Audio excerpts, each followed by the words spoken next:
My name is Zach of the AustereWizard. In today's video, we're going to be taking a look at the Xbox One wireless controller.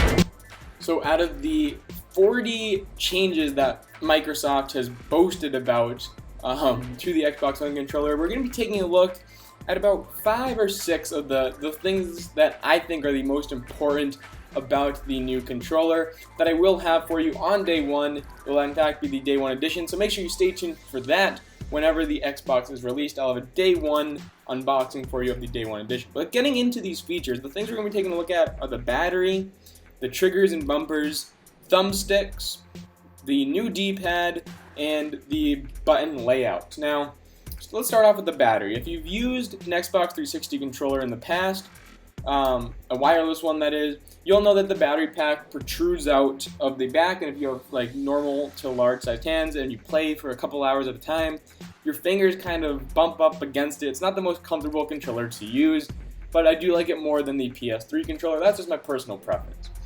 But now, as you can see on the screen, they've changed the battery pack situation. Now, the battery pack is built into the controller, so you kind of just pop open a door and put your batteries in, or put your Microsoft battery pack in, which I will order so you guys can see that and how it looks.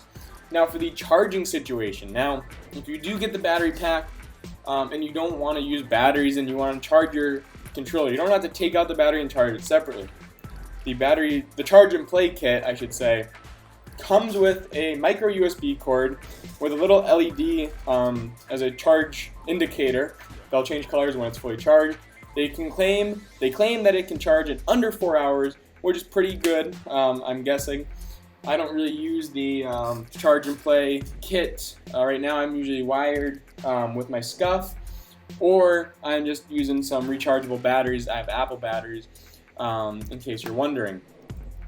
So that'll be interesting to see how it works. Now you might be wondering, is there a wired controller option? And no, there is not. But if you want the wired controller benefits, like having a faster response time, then all you need to do is just pick up any USB, any micro USB, Any micro USB will transform the Xbox One controller into a wired controller. It will send all the information through the cable instead of through the wireless functionality, which is really cool in my opinion. I'm not really sure how that works, but I'm really looking forward to that. So you can use a USB cable. I have one, a micro USB cable. I have one sitting in front of me for my GoPro. I could use this. It's very short, but if I wanted to, I could use that. You can use any one that comes with your phone if you have a micro USB adapter.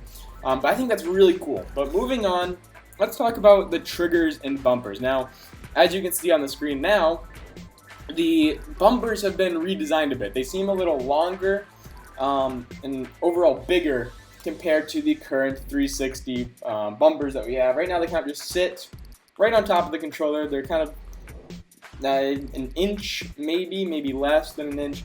But as you can see, they're taller and wider. They're overall bigger. So that'll be nice. You can probably press like the right trigger and bumper at the same time more easily now, because it'll just be all under your finger. But those, I'm looking forward to those. They haven't really talked about them, but it's a pretty cool feature that they've added. And the triggers, they're more trigger-like, I think, sort of. They have a little more curve to it. That's the kind of feel I'm getting. I haven't seen a great angle on it, but they do look better. And the special thing about the triggers, they have small rumble packs in the controller. So we all know standard Xbox controllers, they come with a rumble pack in the I'll call it the arms, where your like the palm of your hands go, so your controller vibrates. So now if you shoot, like let's say a sniper rifle, your thumbstick will feel differently, or your trigger will feel differently than it would if you're firing off an LMG. If you're drifting in a car, it'll feel differently on one side.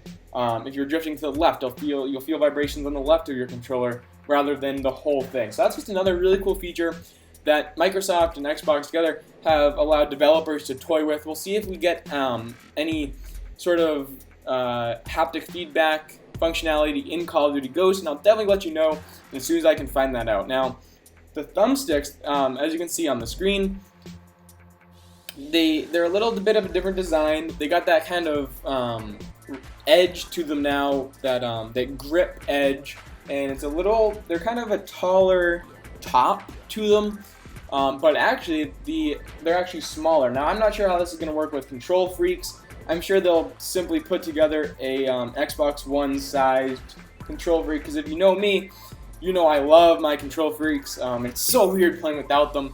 If you guys want me to, I can do a whole nother video on that about control freaks, because I've been using them for probably over a year now. But moving on from the they also say, before I move on, thumbsticks, they're responsive. Now I'm not sure what that means or how it works, but I'm really interested to find out, and it definitely got my interest when they mentioned it.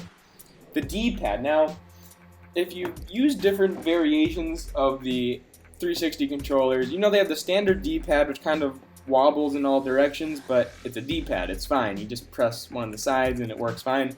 Then they have the rotating or transforming D-pad to get it more of just the sides, and now they've actually changed it quite a bit. They've lowered the height of the D-pad, and I'm not sure how I feel about that, because it's more of a drop from your left thumbstick to the D-pad and then back up. I'm sure it's a very small difference, but still it is something to keep in mind when you're playing.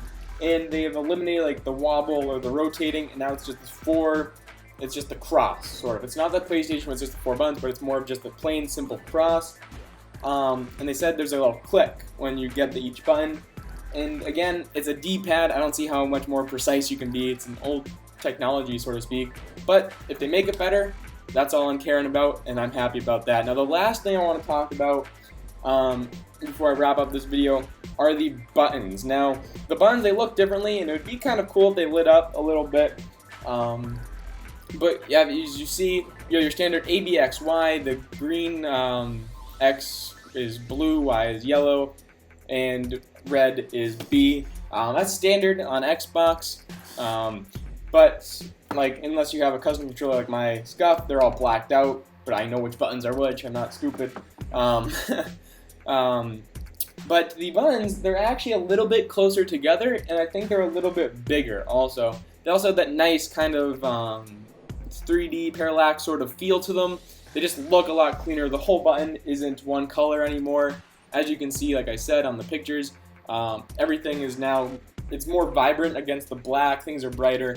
And one last thing to touch on before I officially end this video is the whatever you call it, the home button, the Xbox home button in the middle of your controller.